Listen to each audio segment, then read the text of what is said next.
హజ్ యాత్ర యొక్క సీజన్ ప్రారంభమైంది. జీవితంలో కనీసం ఒక్కసారైనా మక్కా యాత్ర తప్పనిసరిగా చేయాలని ఏదైతే ఇస్లాం యొక్క పంచ సూత్రాల్లో అతి ముఖ్యమైన చివరి సూత్రం ఒకటి ఉందో దాన్ని నెరవేర్చేందుకు శక్తి కలిగిన వారు చాలా ప్రయత్నాలు చేసి ఆ ప్రయత్నాల్లో సఫలమయ్యే ప్రయాణాల కోసం సిద్ధమవుతున్నారు.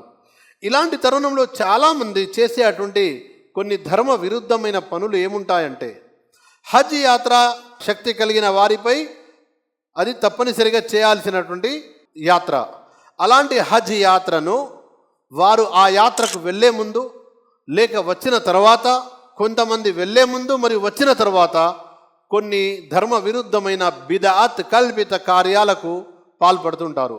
బంధుమిత్రులందరినీ అధిక సంఖ్యలో పోగు చేసి పెద్ద పెద్ద విందులు ఏర్పాటు చేయడం, సభలు ఏర్పాటు చేయడం, ఇది ధర్మానికి విరుద్ధం సహోదరులారా. వచ్చిన తర్వాత కూడా పెద్ద పెద్ద విందులు ఏర్పాటు చేసి సన్మానాలు చేయించుకోవడం, లేక అధిక సంఖ్యలో బంధుమిత్రులందరినీ కూడా ఎయిర్పోర్టుకు ఆహ్వానించి చాలా వైభవంగా అతడు తన ఇంటికి చేరుకోవడం ఎయిర్పోర్ట్ నుంచి, ఇవన్నీ కూడా చూపరులకు చేసే అటువంటి ప్రదర్శన కోసం చేసే అటువంటి పనులు.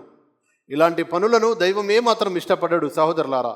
మీరు ఒక గొప్ప యాత్ర చేసి వస్తున్నారు, అది ఎంతో పుణ్యమైనటువంటి యాత్ర, దాని యొక్క ఫలితం అల్లా మాత్రమే మీకు ఇస్తాడు. ఆ హజ్ యాత్ర ద్వారా మీ పూర్వ పాపాలన్నీ క్షమించవేయబడతాయి.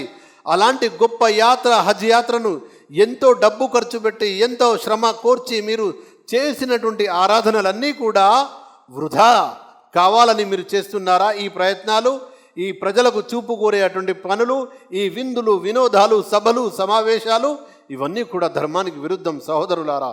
వెళ్ళే ముందు కూడా అల్లాహ్ కోసం మాత్రమే వెళ్ళాలి.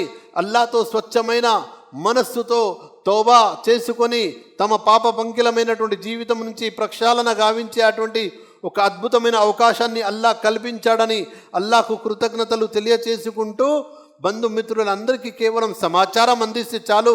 నీ యొక్క హక్కులు ఏవైనా ఉన్నట్లయితే బంధుమిత్రుల హక్కులను, ఆ హక్కులను నెరవేర్చుకొని నీ బాధ్యతలను నెరవేర్చుకొని నీవు వెళ్ళిపోవాలి తప్ప, నీవు అందరినీ సమావేశపరిచి అందరితో విందులు వినోదాలు చేస్తూ మరియు దాన్ని సోషల్ మీడియాలో కూడా పోస్టు చేస్తూ నీ యొక్క గొప్ప హజ్ యొక్క పుణ్యాలను కోల్పోయేటువంటి కొన్ని పనుల ద్వారా నీవు అల్లాహ్ యొక్క ప్రసన్నతకు దూరం అయిపోతున్నావు.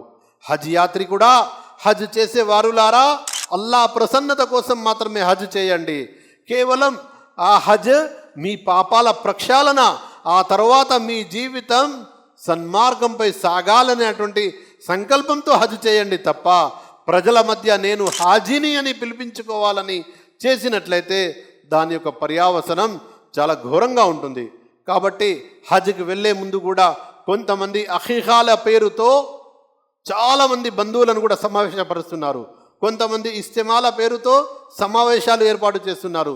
ఇవన్నీ కూడా ధర్మానికి విరుద్ధమే అని ధర్మ పండితులు, ఉలమాలు తెలియజేస్తున్నారు.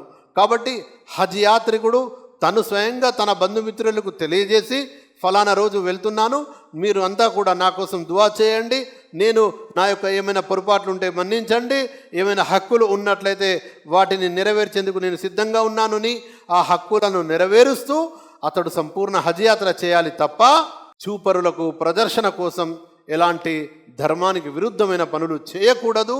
అవి చేయడం వల్ల హజ్ యాత్ర అనేది నిష్ప్రయోజనం అయిపోతుంది, పుణ్యాలు కోల్పోయేటువంటి ప్రమాదం ఉంది.